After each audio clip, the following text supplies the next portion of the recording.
So, what's up mga karep? For today's gala, nandito ulit ako sa Kasispalan Tagkawayan, Quezon. Bale, inakit ulit pala ako ni Angelo kasi nag-day daw si Kuya Ed kung sino gusto mag-join. Siyempre, dahil layas ako, edi for the go, kamangyan yarn. 7 falls in one way daw pupuntahan namin ngayong araw mga karep.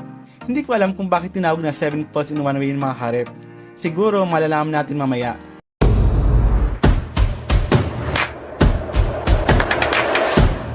So kami ay pupunta sa bahay na SK mga karep at doon na namin siya hihintayin.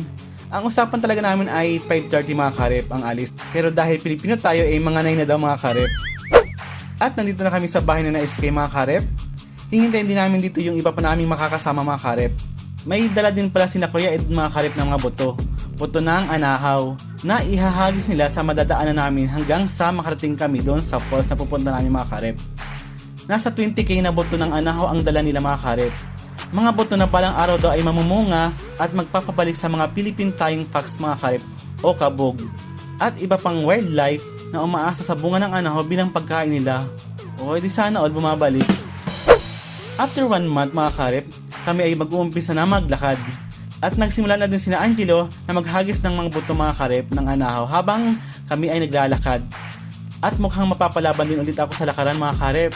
Hindi ko alam mga karep kung ilang oras kami maglalakad pero sabi nila mga 1.5 hour daw. Medyo malayo-layo mga karep pero kaya yan. Sa maniknik niya nakailang balik ako kahit palagi ako nasasaktan. At dyan nga ay nakakita kami ng bayabas daw mga karep. Ganito pala yung bayabas mga karep? Wow, hindi alam. Nagkatabi na karep? Parang hindi pinanglanggas ano. In fairness, masarap yung bayabas mga karep. May buto-buto pala siya sa loob. At mag-fast forward na tayo mga karep at nagiging itchoserang frog na ako. Nagpatuloy na kami dyan sa paglalakad after namin mamayabas. At dyan nga mga karep ay may sangang daan. Tapos yung may alam ng daan ay nauna na sa amin. Bayabas pa more. So nag-ini-mini-mining muna lang kami. Sa kaliwa daw. Sana tama yung daan na tinatahak namin mga karep. Para hindi kami mapunta sa maling tao. So fast forward again mga karep. At lagi na lang baga ako may hugot. Dito nga ay may madadaanan na kaming ilog. At nakita na din namin yung mga kasama namin na nauna na kanina habang kami ay namamayabas. Buti at tama naman pala mga karep yung landas na tinahak namin. At least sinubukan namin diba? Minsan kailangan mo din magtiwala.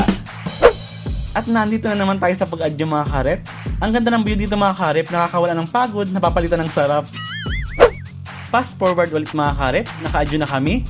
Tumigil muna kami saglit at may dala din silang puno na itatanim nila dito mga karep. Ang sarap ng hangin dito sa taas mga karep, tapos may signal din. Mapaiwan na muna sana ako kasi yung baby ko nag-chat, charot. So after nila makita ni mga karep, nagpatuloy na kami. Kasi humaharap na naman ako. Nasa kalahati pa lang daw kami mga karep. Kalahati pa lang yun. Yung hingal ko ay pang next year na. Diyan ay nagpahinga ulit kami mga karep ng very light. Tapos lumarga na ulit. Tapos may nadaanan kaming puno ng lansones. So nanguha muna kami. Si Angelo na nga yung mga karep. Tapos sila taga-pulot, syempre ako taga-video. Alam na may-ari ng lansones ng mga karep ha. Nagpaalam sila. At pinayagan naman kami. Kaya sana huwag nyo kaming husgahan. Defensive yarn. Fast forward ulit mga karep. After namin mangain ng lansones, nagpatuloy na kami sa paglalakad.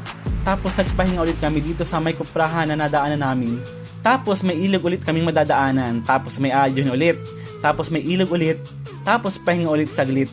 Tapos may nakita akong falls na mababa. Tapos ilog ulit. So babaybayin na daw namin itong ilog mga karep para makarating kami doon sa falls na pupuntahan namin. So malapit na siguro kami mga karep. Kahit malapit na akong mag-move on. Ano daw? Bali nasa 2.5 hours na kami naglalakad mga karep. Kasi ang dami naming tigil. Kasi kung bibiglain namin mga karep, masakit diba? Sabi. Fast forward na ulit natin mga karep at dami ko na naman sinasabi. After 1 week mga karep, nandito na kami. Bali sakop na daw pala ito ng Santa Elena, Camarines Norte mga karep. Pagdating namin dito mga karep, nawala pagod ko. Sana mga karep, ganun lang kadali mawala yung nararamdam natin no? Sobrang ganda dito mga karep. Tapos nagpa-video ako mga karep ng ganyan. Kunwari namangha ako sa falls. Pero namangha talaga ako dyan mga karep. So nagpahinga lang kami dyan mga karep ng very light. Tapos after ko magpahinga ay nag-akit si Angelo na magpunta daw kami sa taas ng falls. So aadyo na naman tayo mga karep. Medyo nakakatakot lang yung pag-adyo kasi medyo matarik yung daan. Hindi pala medyo mga karep, matarik talaga. Alam mo yung konti na lang, mahulog ka na sa kanya.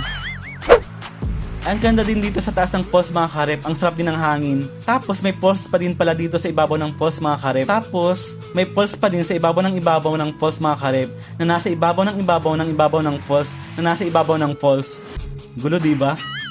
So yan na siguro mga karep ang sagot sa tanong kanina na bakit tinawag na 7 falls in one way. Hindi ko na nabidyohan mga karep lahat ng falls na nadaanan namin kasi nga nasasaktan ako. Lagi na lang. Pero parang 6 lang na falls yung nabilang ko mga karep.